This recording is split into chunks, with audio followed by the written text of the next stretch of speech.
यतो वेदवाचो विकुण्ठा मनोभिः सदा नेति नेति ते यत्ता गृह्णन्ति परब्रह्मरूपं चिदानन्दभूतं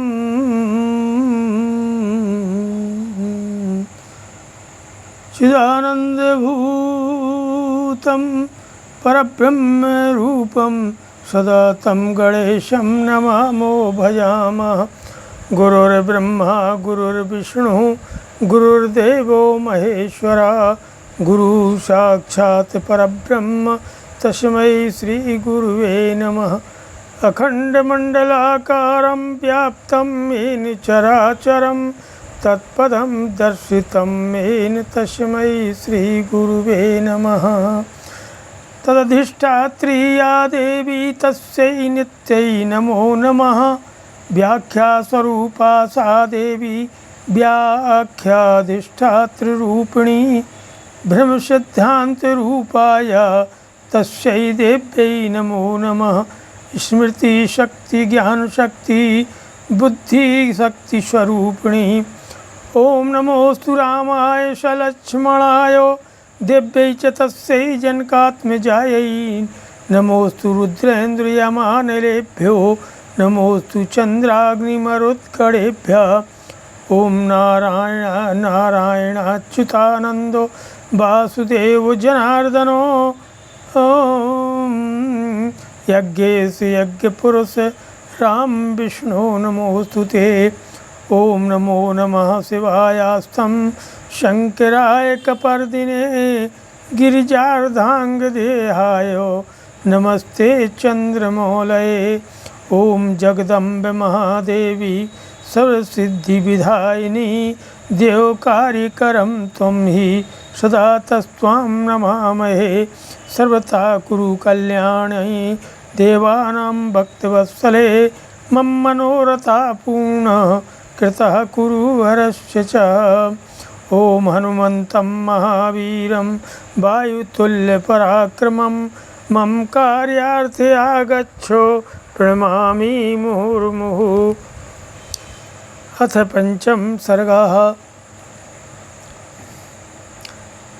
पंचम सर्ग में राजा दशरथ द्वारा सुरक्षित अयोध्यापुरी का वर्णन कि सर्वा पूर्वयं येषामासीत् कृष्णा वसुन्धरा प्रजापतिमुपादाय नृपाणां जयशालिनां येषां ससागरो नाम सागरो येन खानितः षष्टिपुत्रसहस्राणि यं यान्तं पर्यवारयन् इक्ष्वाकूणामिदं तेषां राज्ञां वंशे महात्मनां महदुत्पन्नमाख्यानं रामायणमिति श्रुतम्। यह सारी पृथ्वी पूर्व काल में प्रजापति मनु से लेकर के अब तक जिस वंश के विजयशाली नरेशों के अधिकार में रही है, जिन्होंने समुद्र को खुदवाया था और जिन्हें यात्रा काल में 60,000 पुत्र घेर कर चलते थे, वे महाप्रतापी राजा सगर जिनके कुल में उत्पन्न हुए, इन्हीं इक्ष्वाकुवंशी महात्मा राजाओं की कुल परंपरा में रामायण नाम से प्रसिद्ध इस महान ऐतिहासिक काव्य की अवतारणा हुई है कि तदिदं वर्तयिष्यावः सर्वं निखिलमादितः धर्मकामार्थसहितं श्रोतव्यमनुसूयता। हम दोनों आदि से अंत तक इस सारे काव्य का पूर्ण रूप से गान करेंगे। इसके द्वारा धर्म अर्थ काम और मोक्ष चारों पुरुषार्थों की सिद्धि होती है। अतः आप लोग दोष दृष्टि का परित्याग करके इसका श्रवण करें कि कौशलो नाम मुदितः स्फीतो जनपदो महान निविष्टा सरयू तीरे प्रभूते धन भानवान। कौशल नाम से प्रसिद्ध एक बहुत बड़ा जनपद है जो सरयू नदी के किनारे बसा हुआ है। वह प्रचुर धन धान से संपन्न सुखी और समृद्धिशाली है। कयोध्या नाम नगरी तत्रासी लोक विश्रुता मनुना मानवेन्द्रेणो या पुरी निर्मिता स्वयं। उसी जनपद में अयोध्या नाम की एक नगरी है जो समस्त लोकों में विख्यात है। उस पुरी को स्वयं महाराज मनु ने बनवाया और बसाया था। केस आयता 10 चत्वे च योजनानि महापुरी श्रीमती तृण विस्तीर्ण शुभभक्त महापथा राजमार्गेण महता शुभभक्तेन शोभिता मुक्त पुष्पावकीर्णेनो जलसिक्तेन नित्यशः। वह शोभाशालिनी महापुरी 12 योजन लंबी 3 योजन चौड़ी थी। वहाँ बाहर के जनपदों में जाने का जो विशाल राजमार्ग था वह उभय पार्श्व में विविध वृक्षावलियों से विभूषित होने के कारण सुस्पष्टतया अन्य मार्गों से विभक्त जान पड़ता था। सुंदर विभागपूर्वक बना हुआ महान राजमार्ग इस पुरी की शोभा बढ़ा रहा था। उस पर खिले हुए फूल बिखेरे जाते थे तथा प्रतिदिन उस पर जल का छिड़काव होता था।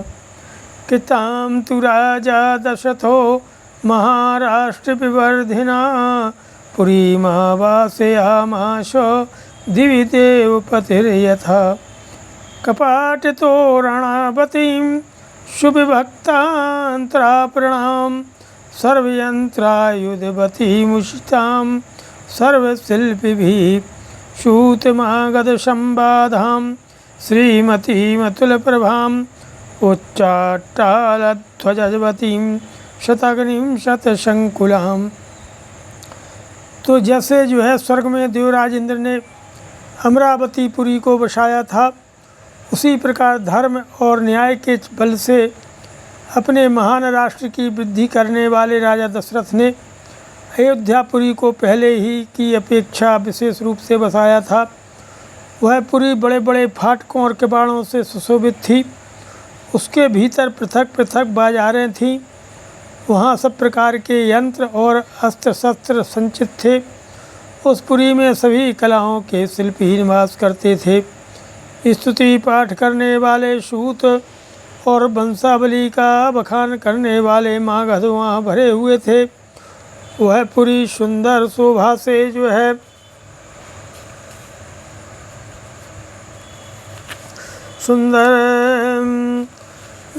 शोभा से संपन्न थी। उसकी सुषमा की कहीं तुलना नहीं थी। वहाँ ऊंची ऊंची अट्टालिकाएँ थीं जिनके ऊपर ध्वज फहराते थे। सैकड़ों तोपों से वह पुरी व्याप्त थी। कि बधू नाटक संघैश्च संयुक्तां सर्वतः पुरीं उद्यानाम्रबणोपेतां महतीं शालमेखिलां। उस पुरी में ऐसी बहुत सी नाटक मंडलियाँ थीं जिनमें केवल स्त्रियां ही नृत्य एवं अभिनय करती थीं। उस नगरी में चारों ओर उद्यान तथा आमों के बगीचे थे। लंबाई और चौड़ाई की दृष्टि से वह पुरी बहुत विशाल थी तथा साखू के वन उसे सब ओर से घेरे हुए थे। त्रिदुर्गम गंभीर परिखाम दुर्गान्यैर्दुराशुदां बाजिवारण संपूर्णां गोविरुष्टैखरैस्तथा सामन्तराजसंघैश्च बलिकर्मभिरावृतां नानादेशनिवासैश्च वणिक्भिरूपशोभिताम्। उसके चारों ओर गहरी खाई खुदी थी जिसमें प्रवेश करने या जिसे लांघना अत्यंत कठिन था। वह नगरी दूसरों के लिए सर्वथा दुर्गम एवं दुर्जय थी। घोड़े, हाथी, गाय, बैल, ऊँट तथा गधे आदि उपयोगी पशुओं से यह पुरी भरी पूरी थी। कर देने वाले सामंत नरेशों के समुदाय उसे सदा घेरे रहते थे। विभिन्न देशों के निवासी वैश्य तथा उस पुरी की शोभा बढ़ाते थे।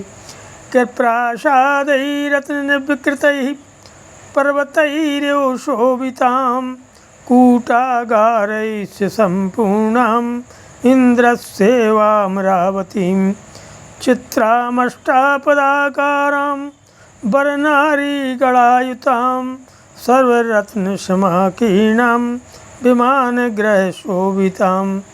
वहाँ के महलों का निर्माण नाना प्रकार के रत्नों से हुआ था।